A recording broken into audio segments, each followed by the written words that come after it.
እውነት ለኔ ስሜት አለ ወይስ የለህም? አብርሃም እውነት ለኔ ስሜት የማይኖርህ ከሆነ ወይም ደግሞ እያንዳንዱ ሰው እየመጣኒ ምን ነገረኝ አልፈልግም አብርሃም አይወድሽም ምናምን አንተ በሰጣቸው ልክ ነው እንደዛ እየተናገሩኝ ያሉት ገባ? ስለዚህ አብርሃም አይወድሽም አብርሃም ላንቺ ስሜት የለውም ለሩታ ነው ስሜት ያለው ምናምን መባልን አልፈልግም ገባ? ኦሬዲ አንተ እንደስታ ፈልጌ ነው ከጎንህ የሆንኩ ያለሁት አይደል? ነገሮችን ብትረዳና ብታስበኝ። ስለዚህ ዛሬ ስሜትህን በትክክል ንገረኝና አብረሽኝ እንድትቀጥይ ይፈልጋለሁ የምትለኝ ከሆነ አብሬክ ልቀጥል። አይ እኔ አብሬሽ መቀጠል አልፈልግም ወይም ደግሞ ላንቺ ስሜት የለኝም ብትርቂኝም ኖርማል ነው የምትል ከሆነ ደግሞ እኔ ምንም ችግር የለውም። የምር እንዲህ አይነት ስሜት እንዲሰማሽ ካኩል በጣም ይቅርታ።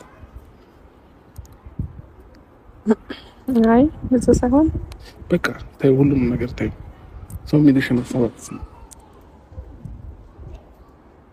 አትስሜ ሰው ሚዲሽን አሳባት ከልብህ ነው ከልቤ ነው